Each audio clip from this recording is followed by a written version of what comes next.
Hey, this is Steve in Dallas, Texas. It's Saturday morning, my friend, and you are listening to Light Talk.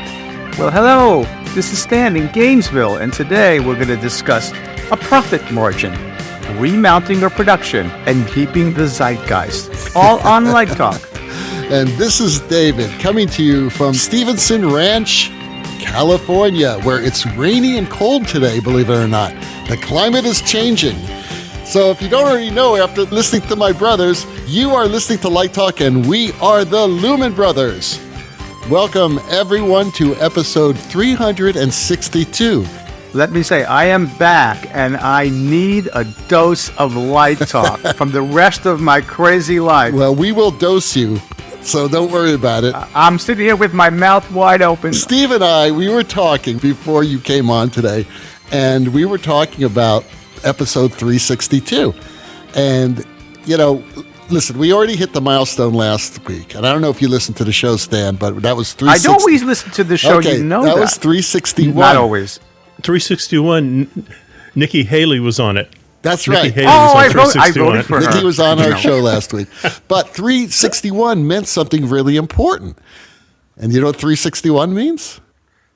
Well, it's one more than the circumference, and so we're into a whole new zeitgeist. That's it. No, you're into a whole new circle of Light Talk. We have to do Circle another of what? circle of Light what? Talk, and we need to do now a whole nother 360.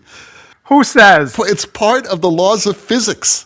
Once you pass that, you got to do another orbit. Are you saying there's some kind of momentum going on? You know, it's something that has to do with the gravity and orbiting and all that stuff. Do you know that thing that Einstein did? It's called, did you know that the clock, that time is based on the universe, right? But is this point in space, when you go out from gravity, time actually changes.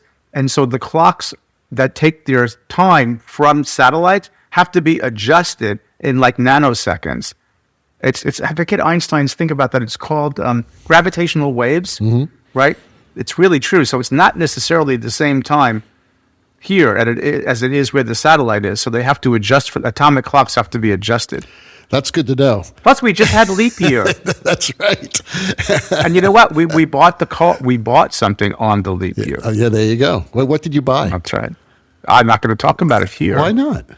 Wait, you think you were ashamed of it? You shouldn't be ashamed of it. Be a proud Tesla driver, damn it. Be proud that you're giving Elon Musk money. I'm being very careful because when I tell people, like yesterday, I told somebody I was retiring and they were 65 and they said, I am envious. I'm trying not to make people envious. No one's going to be envious of you owning a Tesla. Listen, I learned that a long time ago. Now, if it was a Maserati, people might be. They may be envious, right? The Tesla, no. It's not. But getting back, 362 episodes means that we are very close to our 7th anniversary, meaning that we would have finished 7 years of Light Talk and starting on our 8th year. Oh, because 360 days is a year. No, I don't think that's more or less. Let's do it the weeks, the 52 weeks more a year. More or less, right. We do 52 shows a year. But I don't understand the math. Okay, just take 362. That's because you demand that we do that year. But it's the best way of figuring out how long we've been doing this. If we didn't do it, we would have had to do it, gone from either one show a week to one show a month. Otherwise, 52 times 7 is 364. That's right. It's going to be a few weeks. And then we're going to start our 8th year of Light Talk. Something is wrong with us or our fans. You know, we have fans who have listened to us twice. Not only all 361 and a half episodes. You mean they've listened to episodes, they've done repeats? We could go into syndication. But the older you get, the less you remember. So it's like listening to it again for the first time. That's what I do with Seinfeld. I watch Seinfelds. I probably watched them 7, 8 times each. To me, it's a new thing every time. How many years did Seinfeld run? 9 seasons. That's a rookie show. My favorite anime is called Bleach.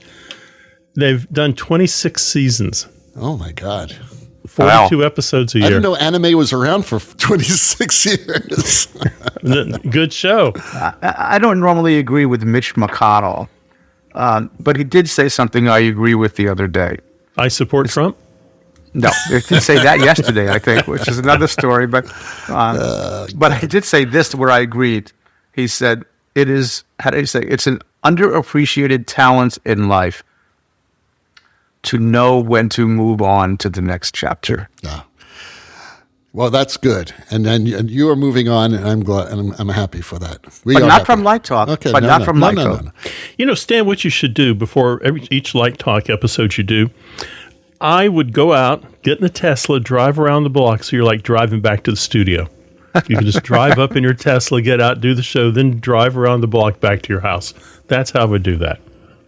And I could have a little sign that says Johnny Carson by the parking spot. David has been my Tesla guru. Let me just say how much to the whole public.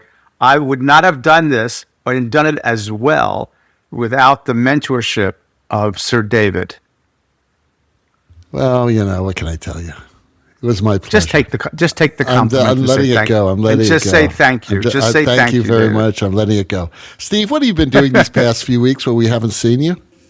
I don't want to pull any punches. I've been thinking I miss Zach Beaufret. Yeah, we all do. I'm doing a show right now that has projections projection in it. mania And chaos. Oh my God. Every time a director or producer says, projections, this will be easy. This will be fast. This will save us money. Oh my God. And then they turn to the poor schmuck projection design guy and say, can you re-render this? Oh my God, like 5 hours later, after he's re-rendered half the show. Oh, let's see how that works. So yes, I've been in projector hell. I've opened 2 shows. So one transferring to New York, and one in David and I's favorite place, Deep Ellum, Club Dada. Club Dada. I played there. I've played Club Dada. It is a dump. Let me tell you something. I have a recording of me playing at Club Dada. It hasn't changed. We do this great version of MacArthur Park. I will send it to you. And you can hear the 7 people in Club Dada applauding at the end of it. And the one guy yelling, get off the stage. One guy was passed out at the bar. And what can I tell you? Anyway, let's get started with this madness as we haven't started yet. Yeah, come on with the casserole. Get the casserole out of the oven. Let's get that casserole going. Steve has our first question of the day. And it's from Evie in Vegas. And Evie writes, how much profit do you hope to take from a design fee? Wow. You don't want to know. It'll depress you. You must be young. Well, let me give you some fast numbers. There's no profit. There's no profit here. It's like there's no crying in baseball. There's no money in lighting design. What? Right. So let's say you're fortunate enough to sign a bottom dollar union contract. Bottom. So we'll say let's say you're going to make $3,000 on a show. Right. That's fair. Or about $25 an hour. Mm-hmm. Assuming that show takes you about 120 hours to do. So that's 3 weeks. You think, 3 weeks, I can handle that. 3,000, not too bad. Let me give you some hard numbers real fast, and you can always hit pause and rewind and listen. So consider the time it takes to design a production when you're starting to think about your profit margin.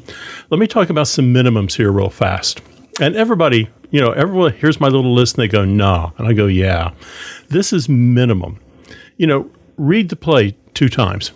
It's about 5 hours. Bare bones research, 2 hours. 2 design meetings, 10 hours. Time to get the drawings from the set designer, 1 hour to forever. Prepare preliminary needs of the show, 2 hours. Break down the plot, 8 hours. Drafting, 10 hours. Picking color, an hour. Miscellaneous paperwork crap, about 3 hours. Printing, an hour. Talking to the ME, an hour. I'm talking about minimal commitment here. Cue preps, 2 hours. Magic sheet, 2 hours. And in the theater, focus time, about 8. Tech and notes for 2 days, 28 hours. Tech and dress, 2 days in the theater, another 28 hours. 5 previews, which, kind of maybe you have, maybe you don't, but you need to figure about 60 hours for 5 previews and changes, and preparing the invoice, an hour. So if you did that math in your head, That's about 180 hours start to finish. Remember, you budgeted 120. What it really is about 4.5 weeks. So you never made $25 an hour. You made about $16 an hour. So let's say you're still making your $3,000. Let's say you have a $20 to $50,000 annual income. Well, you take that $3,000 when we're figuring profit, and you need to take about 30% right off the top for federal taxes. And you may have state. So your $3,000 became $2,100. Whoa. They're not in the 30% tax bracket. So 22.5%, but I'm figuring in state tax also. Oh, state tax. Yeah, you don't have that in Florida because you have like a Yeah, very because we're a bunch of state. conservatives over here. But instead, you have toll roads. Every damn road in Florida is a toll road. But let's not get started with that. That's the shakedown the tourists. Continue, Steve. Continue. Evie, other costs. Let's assume you got a union contract and you're a union member. Well, monthly dues, about $45-50 a month. Health insurance, about $100. You have to pay for this. It's got to come from somewhere. So you're doing this show, and you got to think about what's my cost of living. I'm going to put that out over 12 months. But this one show, $50 for union dues, health insurance, maybe $100. Miscellaneous costs of doing business. You need to take a percentage of your cell phone. Maybe you've got liability insurance. And I bet you have a studio. You simply call it a 2-bedroom apartment, and you wouldn't have that 2-bedroom apartment if you didn't want a workspace. So let's carve out another $400. So now that $3,000 is now to about $1,500. So you think $1,500 ain't bad, nice profit. But your business still has bills to pay. You probably have student loans, new computer, you got a car to drive around to get to and from work, filing cabinets, drafting table, a new mouse research, who knows, crescent wrench. So real profit to buy comic books. And if you're fortunate, I would say, I looked at this up, and a lot of businesses said they were happy with a 10% profit. But we're going to give you a 20 to 30% profit, or about $600 to $900. So $3,000, if you can walk away with $600 to $900 in your pocket, you're doing fine. Oh, did I mention retirement? You need to peel away, another $100 or about 10%. So just say goodbye to the $100. And many people would say that needs to come off the top. That needs to come off the $3,000, not the profit. So, you're down to about $500 to $800 a show. So 20 to 30% if you're doing everything right, I think. You guys, how do you figure profit for freelance designing? You forgot a very important thing that is also required, and that is now software subscriptions. Oh, yeah. I mean, if you're running Vectorworks or if you're running the Adobe Cloud, the Creative Cloud suite, then, that's even like close to $100 a month for the stuff you need. If you're doing any AI work, that's also at least $10 to $20 a month. Not to mention the wine that you'll need to get through the process. Yeah, Evie, I think the mistake is looking at it and going, I just made $3,000, and somehow pretending that you get all that to do it with what you want. You still have to live. Your job is providing income for you to live. So you can't ignore all these costs. Right. Right. So let me say, so there's a difference between making a living and making money. So making a living is doing exactly what Steve described. The salary you get or the fees you get allows you to live. That's a threshold. And then making money is something else. But I thought, Steve, that I didn't know you were a closet actuary, because I thought you covered a lot of material, a lot of ground there. Bottom contract's about $3,000. And, even if you're pick one of those rarefied Broadway designers, yes, they're making more money. But now their studio space, they're spending more money. Yeah, of course, your cost of living goes up. It does. You got to live in New York. You live in Chicago. You live, in L.A. Very expensive places to live. Not everyone lives in a little shack like Stan lives in Gainesville, where it costs like $700 a year to rent. Right, Stan? It's pretty cheap there in Gainesville. Actually, that's incorrect. Okay, but it's less than L.A. I don't want to get it. It's certainly less than L.A. Right. Let's just say that to Evie that you can't expect to make a lot of money doing this. It's really about the love you get from it. That's the pleasure you get, is the art you create and the communal love you get from working with artists who are working with you on the show. That's what the payoff is. I believe in love. Can't buy me love, love. But it doesn't fill your stomach. The other weird thing that happens, Evie, that just blows my mind is that regional theaters don't pay per diem. I mean, this is something you've got to negotiate if you're lucky. But I guarantee you're living in Vegas. Someone in Arizona is going to call you and say, "We want you to do a show here," and you can drive up, can't you? You'll want your car with you. I mean, there's that cost. Then you get there, and it's maybe they provided housing for you, but they didn't provide you any food for meals. And that's a really expensive thing. I mean, being in Vegas, you may work somewhere all day long. They didn't pay for a meal for you. You had to pack that and take that with you, or you're out $10-12 going down to In-N-Out Burger during the day. That's a cost of doing business. $10 to $12 in and out. You know, David's right. You got to kind of love it. It's not. This is not going to make you a multimillionaire. Well, let me ask you this something, Steve. Since you're using yourself as an example, did you love it? I do love it, and you know. Did you love it? Did you love the one that you got $3,000 on? I love every show I do, and also, you know, Evie, when I look at profit, you know, right off the top of every show I do, I take 30% and put it into savings, into a money market account, into but you've stocks, got another bonds, job, whatever. Steve. You know, you're making big bucks as a professor, like the rest of us were making, and it's a lot easier for us to save when you have a real job. You know what I mean? You have a job that pays you $120,000 a year. You know, then you don't really have to worry about taking all the shows, and you don't have the stress that a lot of our friends have. Of course not. You know, Evie's probably trying to start a family too. Remember Jackie a couple weeks ago was talking about this. I mean, how do you make it work? We've talked over and over again about the diversification, that lighting is not just, you know, I asked some students this year when I was recruiting, I asked them, are you in love with lighting or are you in love with the storytelling? It's sort of a trick question, because I think people who fall in love with storytelling, they want to be involved in the telling of story. And there's not that many places where you can do that. That's film, there's television, there's TV, there's literature. And frankly, most of those professions, unless you're in rarefied air, don't really pay well. But if you're in love with lighting, then that's a different thing. Then you can work with light in a variety of ways and make a profit and make more than just a living. You can make money. So it's a question. I think most of them said both. And I said, okay, well, when you're young, it's one thing. And when you get older, it's something. I just believe that the stage lighting, and you guys are obviously, Steve's still working and David is too. I think it's a young person's profession. Well, we're going to be talking about that. Let's talk about actually. But let's move on. Maureen from St. Thomas writes, when you are remounting a show, how much of the original lighting design do you use? Also, if it's a show from many years ago, how do you deal with matching lighting equipment and color? All right. Well, you're asking the right group of guys here about this.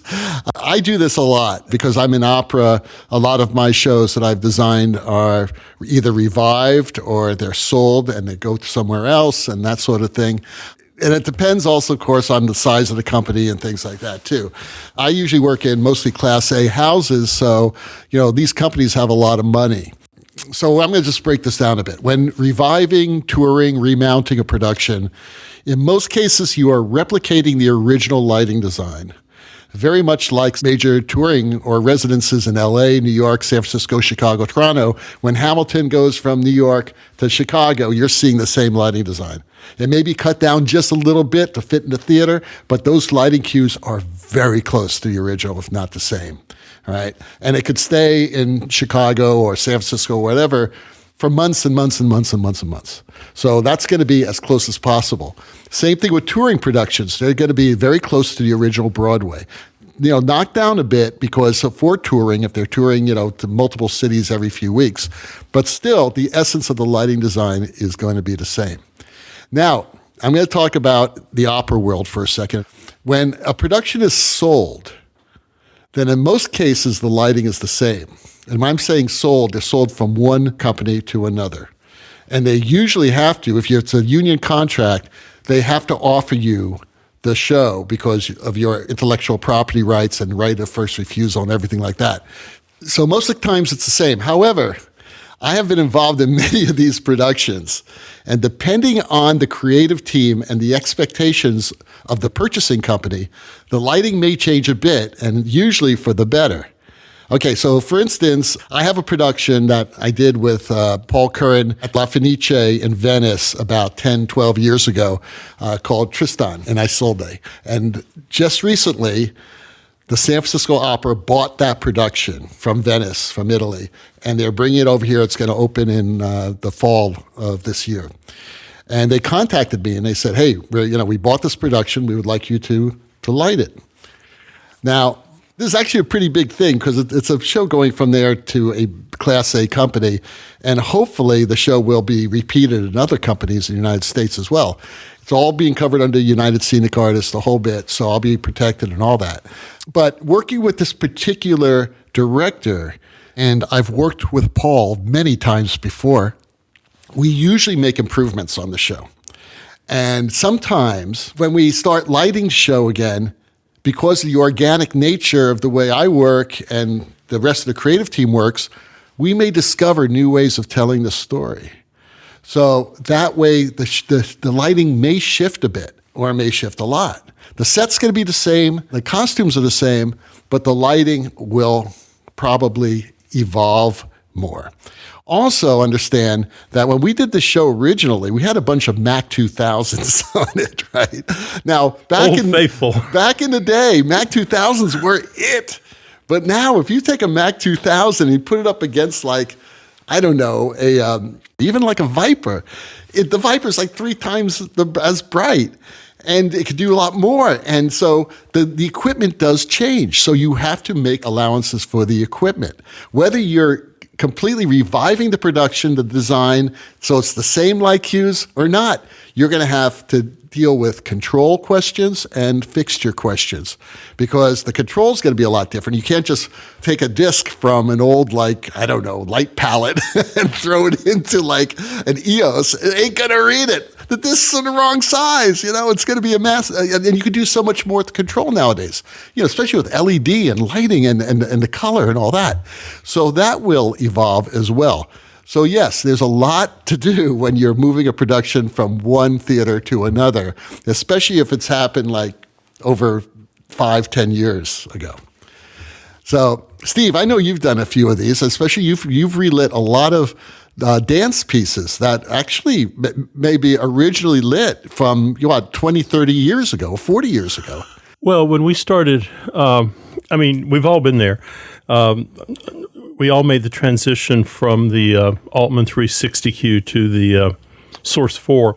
So when we did that, we took all of our we compared a Source 4 to a 360Q, took our measurements off that, and started relighting, building the same show, but with Source 4. So we were constantly referencing both lights to get the color that we want, particularly on our white light pieces, which was difficult.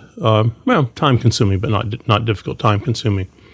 I think you covered it quite well. I think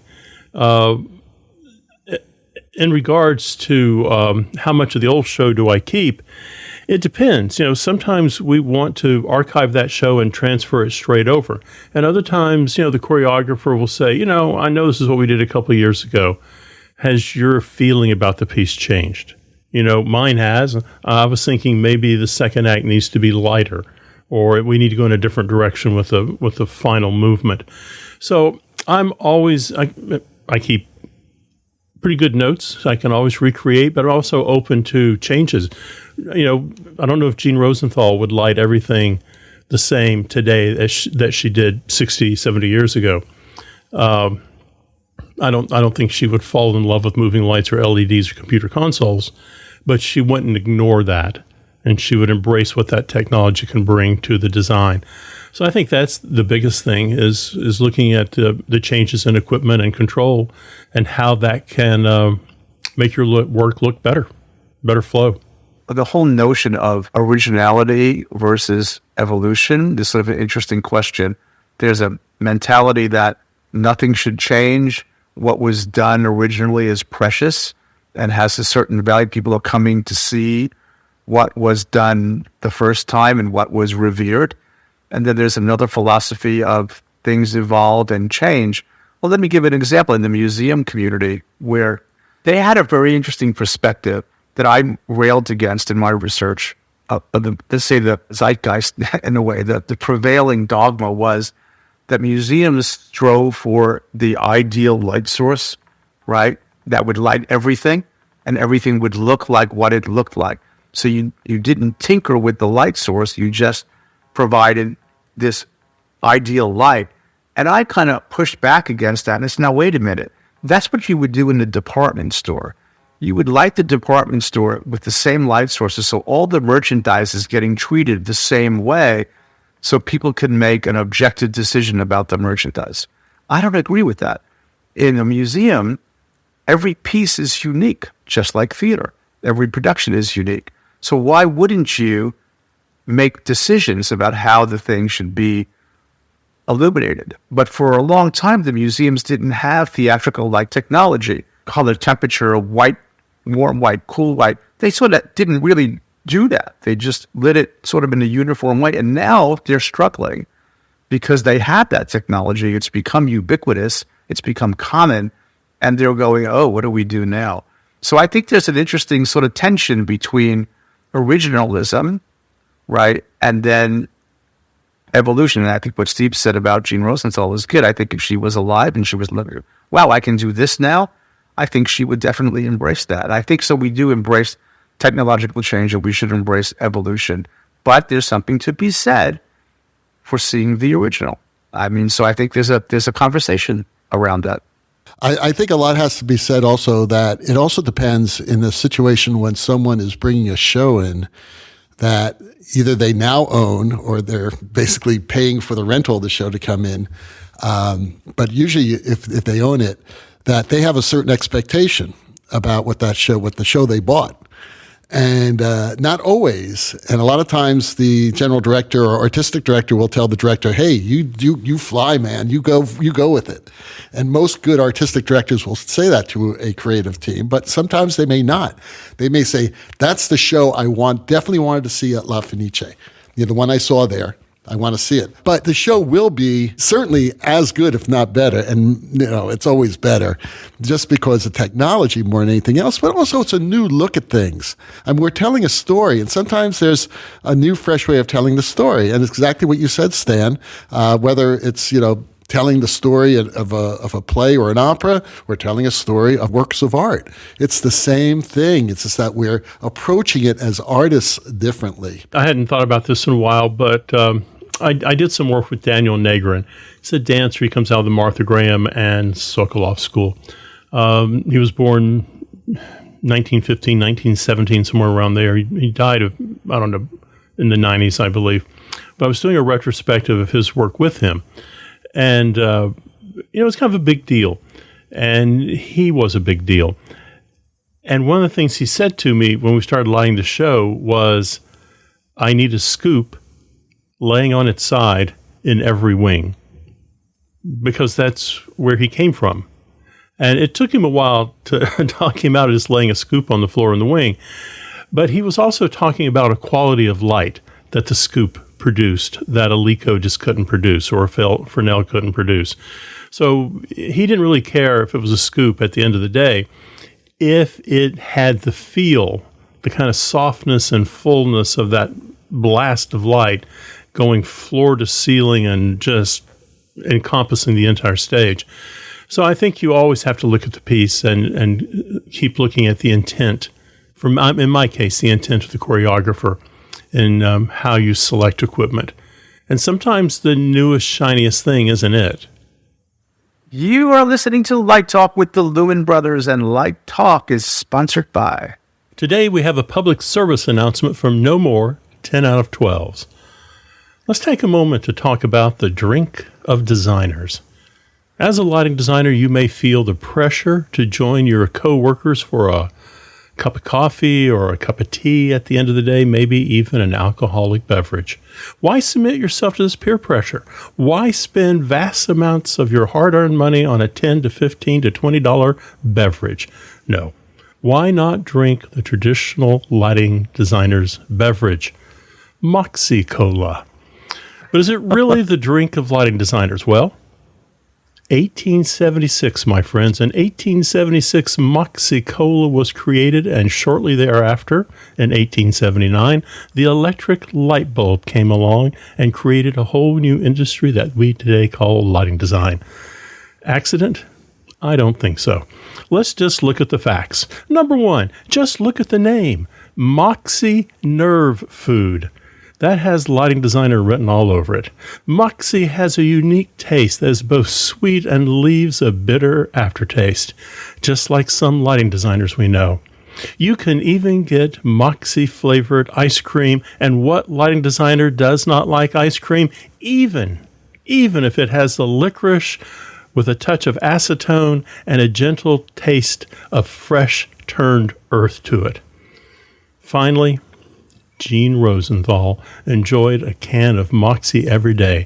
In fact, when asked, she once said, "Moxie tastes terrible, but that just means you can share a can with your friends." I mean, it really tastes terrible. It has a medicine taste. So the next time you want the hipster taste of lighting designers around the world, ask for a Moxie when you drive through Maine, the only place in the country you can find it, and Oklahoma. This summer, go there for Moxie Day Festival and just say, "Make mine a Moxie." Throwing up is not an option. This has been a public service announcement from No More, 10 out of 12s.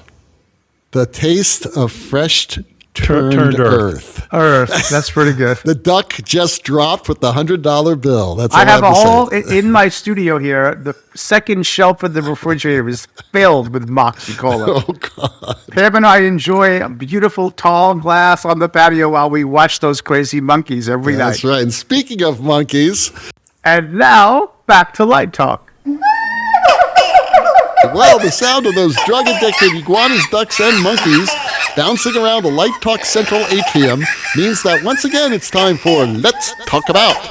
And today's Let's Talk About is all about keeping up with the zeitgeist. I bet people don't know what a zeitgeist is. Zeitgeist comes from what language? German. You're right, German. And what is the actual translation of that?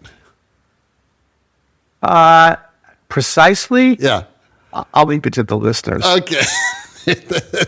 So today's Let's Talk About comes from Ruben Zielinski from Boston. And he writes, "Last week on your show, David, Ellen, and Brackley were talking about what makes an artist unique. There was also a later discussion about overqueuing shows and how the zeitgeist could lead designers to do that." I love saying zeitgeist. You can say Zeitgeist. zeitgeist. My question to you is, how do you create your lighting art that keeps it vital and current to reflect what's happening in the artistic world of now? And is it bad form for your art to be influenced by popular culture? Last week, we were actually talking about what makes artists unique and trendsetters and things like that, and how our art grows. Is it good enough to actually reproduce something from the past to now, or are we obligated to respect the tastes of our audience of now to update it into what the zeitgeist is? You had something to say, Stan? You're shaking your head. Yeah, yes. I like the way you're framing the question. I think it's good. But here's the thing. It could be the fad at the moment, or the what did you call it, David? The trend or whatever. Yeah, trendsetters. If it has staying power, then it has quality. If it fades away, it doesn't. If it fades away, it doesn't have quality? If it has, correct. Okay. If it has staying power, somebody did something that connects with humanity, connects with on some level, it's going to stick around. Or I'm still listening to Beethoven, okay? So, right? So if there's something there that gives it staying power, then you achieve something. But if it's just a trend, It won't. It won't. I think time sifts out quality. Okay. I don't agree, and I'll tell you why. And I'm going to tell you a true story. There's a younger designer that I know. This designer, he's a lighting designer, 38 years old maybe now, late 30s. He saw a chorus line, the Revival, which kept Theron's cues and was not impressed. Now, are you saying that because Theron's design may not transfer to everybody nowadays that it's not quality? I'm not saying that You at all. just said it. You said if Look, it doesn't I have staying think power, then it's not quality. That's exactly what you said. So I'm going to argue that. Because, well, I'm going to question the judgment of the 38-year-old. No, there are a lot of people feel that way. A lot of people don't think the Beatles are that great either. But here's what I would say. There's a lack of acknowledgement by some people of anything that happened before they were born. Okay, so you're saying they have this built-in prejudice, right? I think that our generation had some reverence for things, great achievements of the past. And I think currently what I'm seeing, not in everyone, I don't want to broad brush a whole generation. Too late. But I think but I think there's a lack of reverence for anything that happened before they popped out of the womb. We would not have a trend. We would not have evolution without a fad. Fads fade, but fads can also turn into a trend.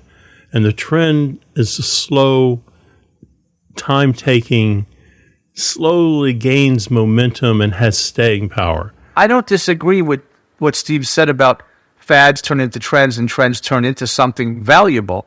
But that's back to my point. Time is what decides. You listen to Beethoven, Stan. You said that. I listen to Beethoven. I know a lot of people from our generation who didn't. All right? Because we thought that music that was happening, rock and roll, the Rolling Stones, Chuck Berry, soul, and the Beatles were setting the zeitgeist. Every album that came out set the zeitgeist. Except one thing. It was good. It's still good. No, it's not, according to a lot of people. I'm telling you. I mean, we were talking last week about how people over the past 20 years have been, and you can appreciate this, Stan, have been bombarded by 2-second cuts in videos, right? And in movies and in television shows, shaky cameras, remember that sort of thing? So people are trained to have a very short attention span. And that changed the taste of way artists would create television shows because people were attracted to that. They were attracted. I'm rewatching The Crown again, and that's good single camera on a subject for 2 minutes. And the reason why they can do that is because the damn script is so good and the acting is so good, okay? Now, a lot of young people don't like The Crown because it's not moving around fast enough. Are they lesser connoisseurs of the art? They've been conditioned. That's different. So my question is, and again, this came from last week, is do we as artists and older artists have to change our own styles of lighting? Because we were talking about, someone said that in her class, students have 400 light cues that they write, for a show. And Brackley said, no, keep it simple. Let's make it 60 light cues. Wow. Which, I think there are other reasons for that. But the reason why that they want 400 light cues is because they're all doing 400 light cues. This is the way a lot of people design now. I don't think there should be rules in art. I think there should be a free-formed. I don't think anybody should make rules. But there are principles. And one of the principles is aesthetics, which is hard to define. And I challenge either one of you to define what aesthetics is, but I'll just give one possible definition. And there's a lot written about aesthetics. I think that we're a biological organism, and we enjoy, if you will, whatever it might be, a food, a drink, Moxie Cola, you name it. We enjoy something, and when we get, the reason we say we like it, this is very Facebooky, what is that really like? It's a dopamine response. When you get a dopamine response in the brain from a stimuli, you're going to say, that's good. I like that. That can be conditioned. It can be done to a dog. It can be done to an animal. It can be done to a human.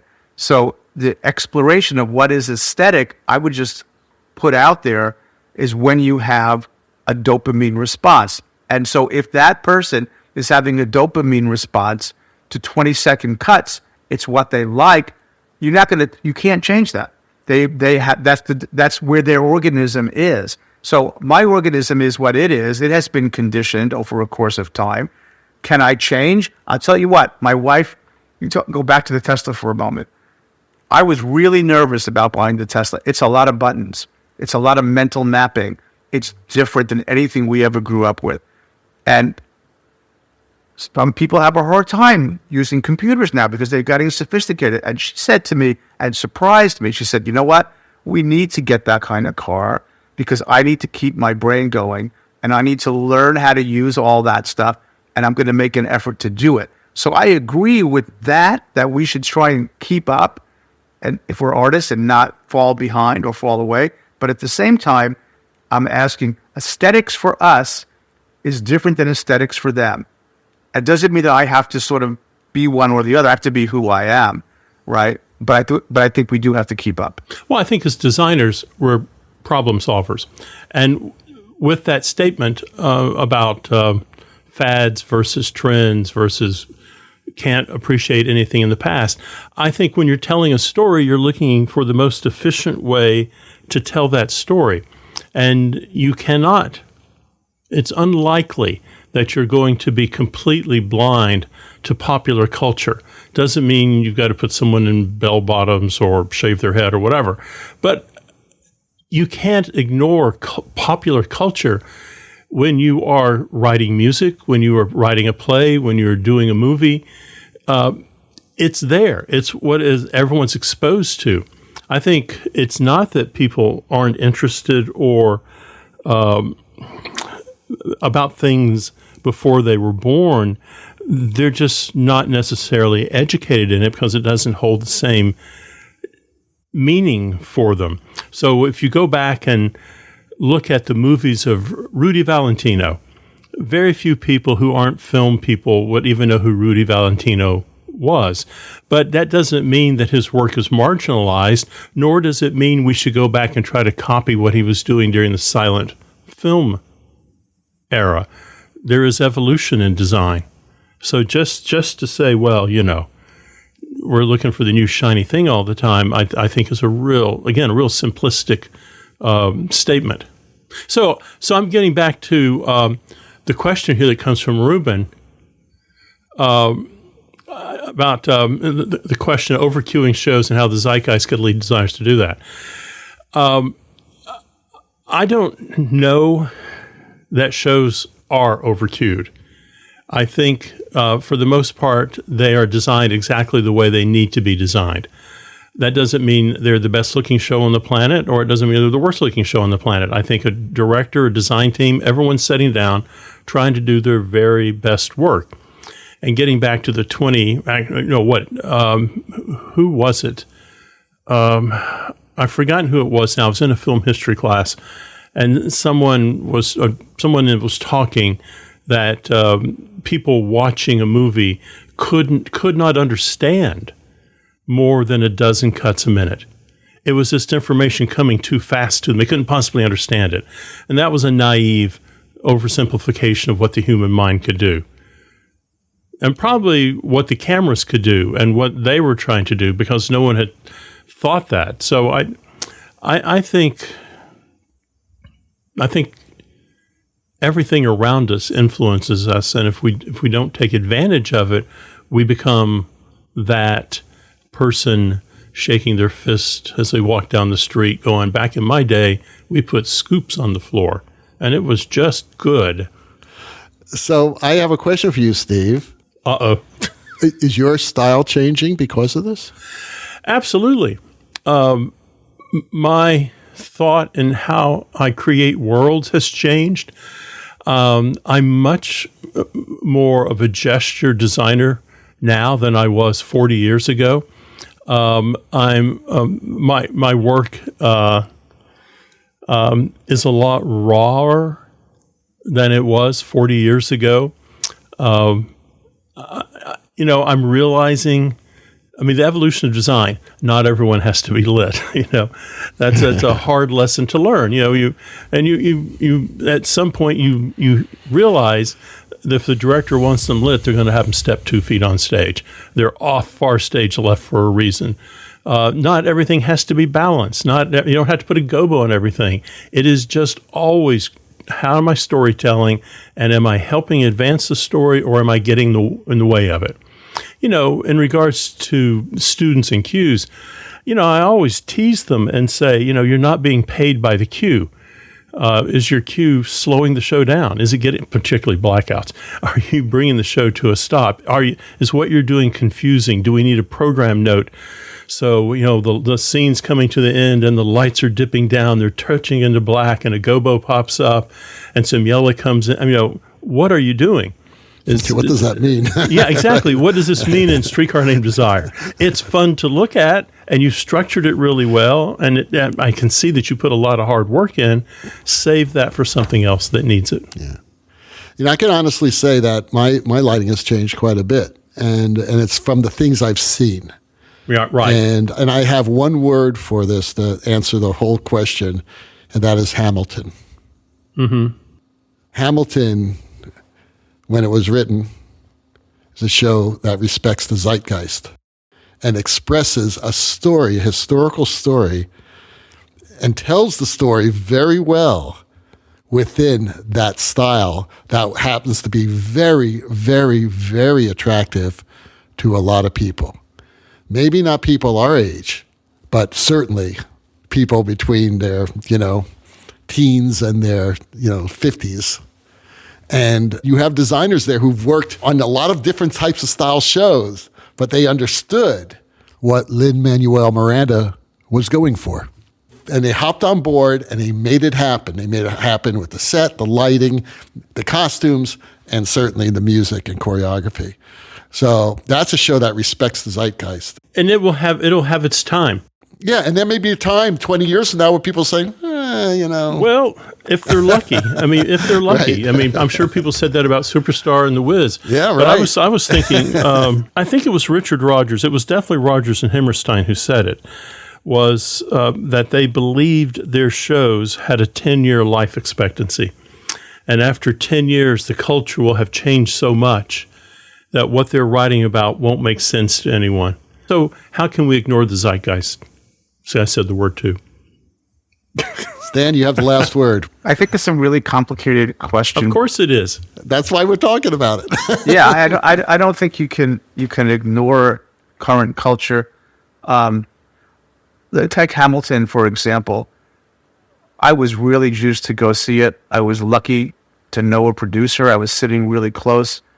I wanted to love it.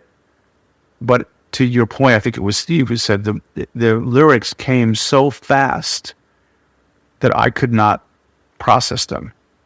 After seeing it live, I came home and watched it with closed captioning because I knew it was good. Everybody loves it. It's good. It is good. I love the music, but I couldn't get the words. Right. So I had to sort of help myself to see it, or hear it and understand it.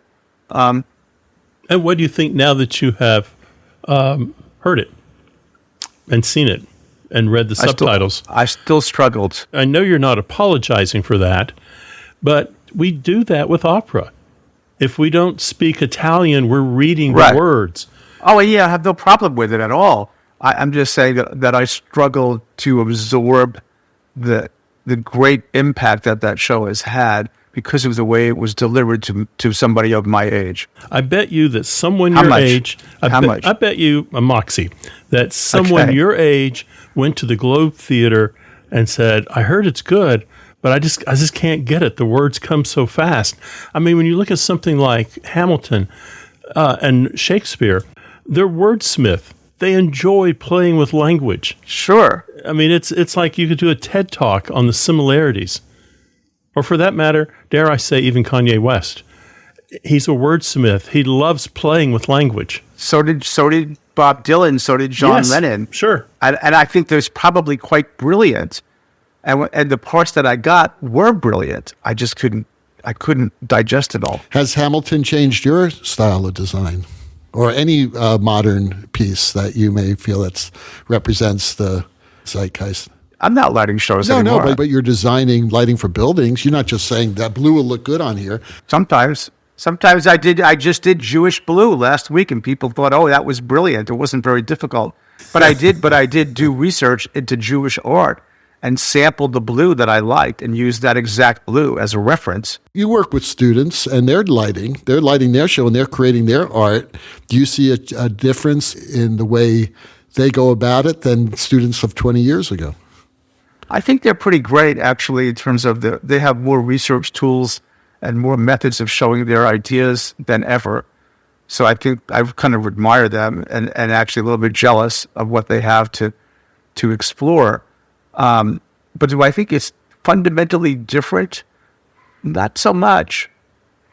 I do think I mean, again, I'm at a different place in life, so they don't need as much light as I do. So things are kind of dimmer, right? But to Steve's point, I think we grew up in a time where the zeitgeist was refined lighting, in a lot of ways, very controlled. We were living in a time where we were getting better controls, better optics and all of that. And I think now it's more like, okay, we got those optics. That's great. We know we can do that. Let's be more raw. Let's be a little bit more, I don't know, loose in the way we do it. And I think that's fine. That's part of the, styles change, cycles. So, boy, that was a great discussion. That was some really cool stuff. It was great talking to my brothers about that. I just didn't want to agree with everybody. I wanted to be a little bit contrary. Contrarian. Yeah. So we ran out of time. We can't do our last question, so let's just end the show, okay? Yeah. All right. Well, the rocking sounds of the Luminoids tell us that once again you spent another morning listening to Light Talk. You can hear our show on just about every podcast site out there. Check out our website at lighttalk.org and be sure to follow us on Facebook and subscribe to our podcast. That way you will not miss a second of Light Talk insanity. No guarantee is offered regarding the accuracy of any statements or opinions made on this podcast. However, if you decide to jump on the bandwagon of the zeitgeist and choose to litigate us, the Stoop Group with the legal team of Sparks, Burnout, and Chase will defend us until our retirement funds are completely and totally depleted. Light Talk is written and produced by the Lumen Brothers, coming to you from Stevenson's Ranch, California, Gainesville, Florida, and, dare I say, the Republic of Texas. And be sure to join us next week when we talk about more lighting shenanigans and serve you more of our casserole of zeitgeist. Thank you for the big dose of Light Talk, broadcasting questionable lumen knowledge and humor around the world. And Stan, I'm glad we were able to fill your reservoir with happiness and joy. We'll see you all next Saturday morning. Bye-bye from Light Talk.